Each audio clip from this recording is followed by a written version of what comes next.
நொறுங்க தின்னா 100 ஆயுசு அப்படின்னு சொல்லி என்னோடய ஹிஸ்ட்ரி மிஸ்ஸு ஸ்கூலில் படிக்கிறப்ப சொல்லிகிட்டு இருப்பாங்க. நம்ம வீட்டில் கூட நல்லா மென்று சாப்பிடு அப்படின்னு அட்வைஸ் பண்ணுறதை நம்ம கேட்டிருப்போம். அதெல்லாம் ஏன், அதோட மெக்கானிசம் என்ன அப்படின்றத முழுசாக பார்க்கணுன்னா இந்த வீடியோவை ஃபுல்லாக பாருங்கள். வணக்கம் நண்பர்களே.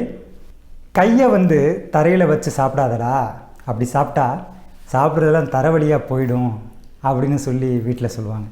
அதோட மெக்கானிசம் என்னன்றது எனக்கு தெரியலை. ஆனால் இந்த ஃபிசியாலஜி படி சாப்பிட்றது எப்படி, வாயில் என்ன நடக்கும், வயிறில் என்ன நடக்கும் அப்படின்றத நான் முழுசாக நம்புகிறேன்.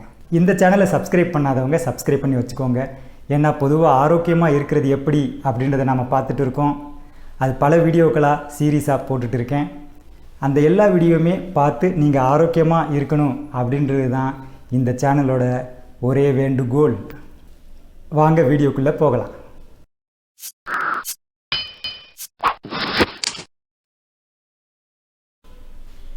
முன்னாடி வீடியோக்களில் என்ன சாப்பிட்றது, நல்ல உணவு என்ன, கெட்ட உணவு என்ன, எப்போ சாப்பிடணும் அப்படின்றத பார்த்தாச்சு. இப்போ எப்படி சாப்பிடணும் அப்படின்ற ஒரு முக்கியமான விஷயத்தை பார்க்க போகிறோம். அதுக்கு நம்ம ஜீரணம் அப்படின்னா என்ன அப்படின்றத முழுசாக தெரிஞ்சுக்கணும். ஜீரணம்னா நம்ம எங்கே நடக்கும் அப்படின்னு கேட்டால் வயிறு, ஜீரணம்னா வயிறு அப்படின்னு தான் நம்மளுக்கு தோணும். எனக்கும் அப்படி தான் தோணிகிட்டே இருந்துச்சு. ஃபிசியாலஜி படித்த பிறகு தான் எனக்கே தெரிஞ்சிச்சு, ஜீரணன்றது வயிறில் ஸ்டார்ட் ஆகாது, வாயிலேயே ஸ்டார்ட் ஆகிடும். டைஜஷனுடைய முதல் ப்ராசஸ் என்னென்னா இன்ஜெக்ஷன் இல்லை, இன்ஜெஷன்னா வாயில் வச்ச ஃபுட்டு அப்படியே உணவு குழாய்க்கு தள்ளுற அந்த ப்ராசஸுக்கு பேர் தான் இன்ஜெக்ஷன். அதுலேயே நிறைய ப்ராசஸ் நடக்கும். அது தெரிஞ்சுக்கிறதுக்கு முன்னாடி ஜீரணம்னா முதல்ல என்னன்னு பார்ப்போம். இந்த ஒரு எஸ்ஏயை படிக்கிறப்ப ஸ்டூடெண்ட்ஸ் நம்ம ரொம்ப கஷ்டப்பட்டுட்டு இருப்போம். எஸ்ஏயை எப்படிடா படிக்கிறது, அவ்வளோ பெருசாக இருக்கே அப்படின்ட்டு. அதுக்கு டீச்சர் சிம்பிளாக ஒரு அட்வைஸ் கொடுப்பாங்க. எஸ்ஏயை பேராவாக பிரேக் பண்ணிக்கோ, அப்புறம் அந்த பேராகிராஃபை லைனாக பிரேக் பண்ணிக்கோ, எல்லாத்தையும் படித்து முடி, அப்புறமேட்டு அந்த எஸ்ஏவை திரும்ப எஸ்ஏவாக மாற்றி எழுதிப்பார் அப்படிம்பாங்க. அந்த மாதிரி தான் ஜீரணம் அப்படின்றது என்னென்னா, நாம் சாப்பிடக்கூடிய காம்ப்ளெக்ஸ் கார்போஹைட்ரேட்டு, ஃபேட்டு, புரதச்சத்து, கொழுப்பு சத்து, மாவுச்சத்து, விட்டமின், மினரல் எல்லாமே நம்ம சாப்பிட்றோம். அதை பிரித்து வயிறில் சிம்பிளாக மாற்றி அதை இன்டெஸ்டைன், குடலில் அப்சார்ப்ஷன் நடக்குது. முதல்ல வாயில் என்ன நடக்கும் அப்படின்றத பார்ப்போம். வாயில் என்சைம்ஸ் இருக்கும். வாயிலையும் அந்த ஜீரணம் நடக்கக்கூடிய கெமிக்கல்ஸ் சுரக்கும். சலைவரி அமைலேஸு, லைப்பேஸு, டயாலின் அப்படின்ற சில என்சைம்ஸ் எல்லாம் சுரக்குது. ஸோ வாயில் வச்ச பிறகு இந்த என்சைம்ஸ் எல்லாம் சுரந்து அந்த வாயில் இருக்கிற ஃபுட்டை கொஞ்சம் அரைகுறையாக ஜீரணம் பண்ணும். அதுக்கப்புறம் வயிற்றில் போய் மீதி ஜீரணம் எல்லாம் நடந்து அப்சார்ப்ஷன்லாம் நடக்கும்.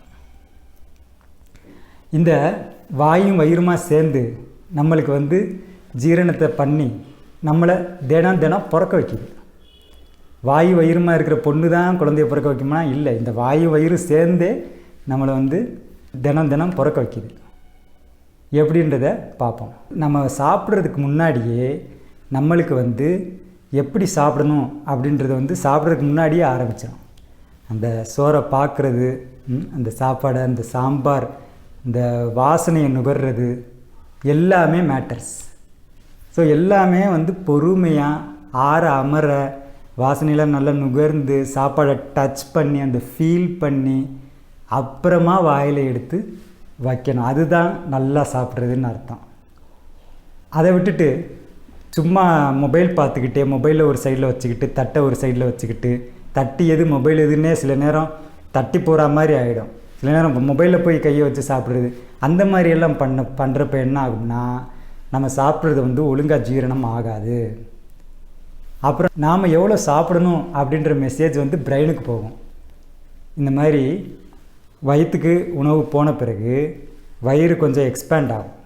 அந்த எக்ஸ்பேண்ட் ஆகிற அந்த உணர்வை ஒரு மெசேஜாக பிரெயினுக்கு அனுப்பும்.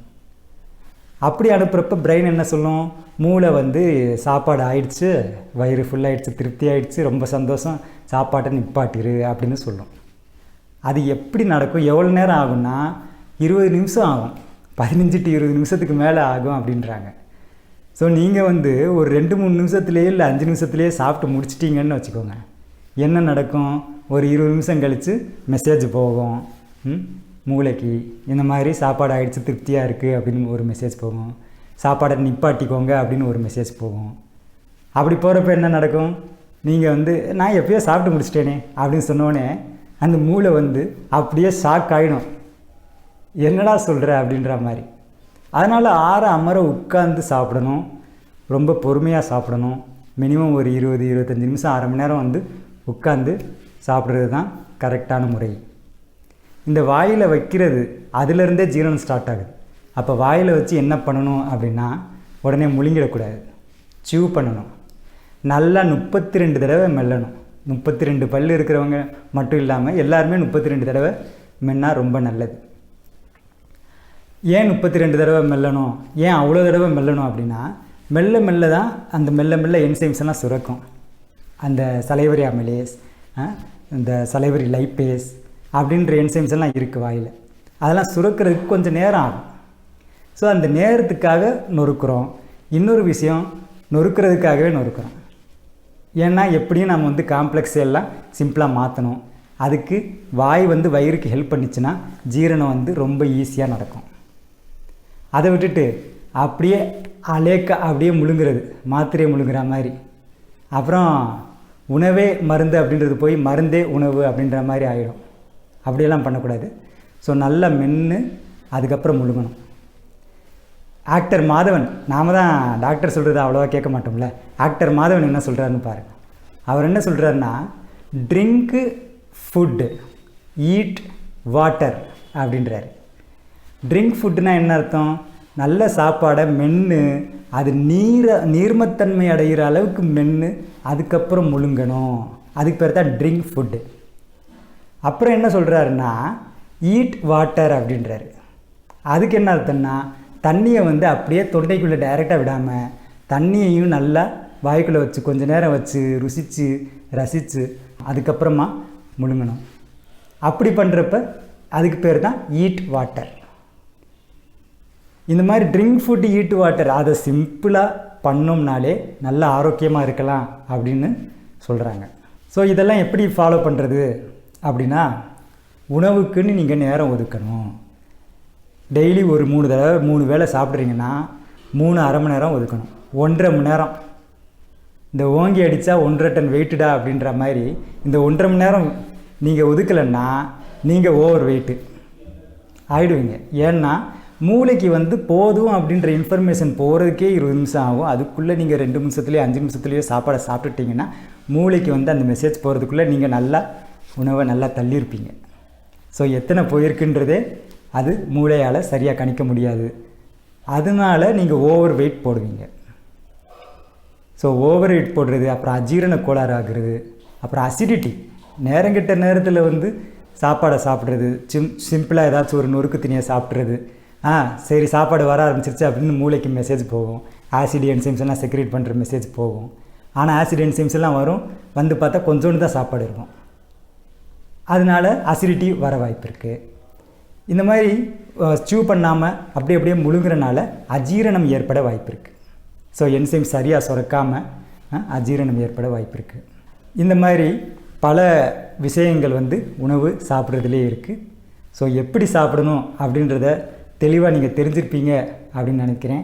இந்த மாதிரி நல்லா சாப்பிட்டீங்கன்னா, நல்லா சாப்பிட்றதுனா நிறைய சாப்பிட்றது இல்லை, இந்த மாதிரி மென்று கரெக்டாக சாப்பிட்ற அந்த மெக்கானிசத்தை கரெக்டாக ஃபாலோ பண்ணோம்னா வெயிட்டு கூடாது, அப்புறம் அஜீரணம் நடக்காது, அசிடிட்டியிலேருந்து அவாய்ட் பண்ணலாம். இன்னும் பல நன்மைகள் இருக்குது. எல்லாருமே நல்ல முறையில் சாப்பிட்டு நல்லா மென்று சாப்பிட்டு நொறுங்க தின்னு 100 ஆயுசா வாழணும் அப்படின்றது தான் என்னுடைய விருப்பம். இந்த சேனலை இன்னும் சப்ஸ்கிரைப் பண்ணாதவங்க சப்ஸ்கிரைப் பண்ணி வச்சுக்கோங்க. அப்புறம் நோட்டிஃபிகேஷனையும் ஆன் பண்ணி வச்சுக்கோங்க. இன்னும் நிறைய வீடியோஸ் பார்க்க போகிறோம். எல்லாரும் ஹாப்பியாக ஹெல்த்தியாக ரொம்ப சந்தோஷமாக இருங்க. நன்றி, வணக்கம்.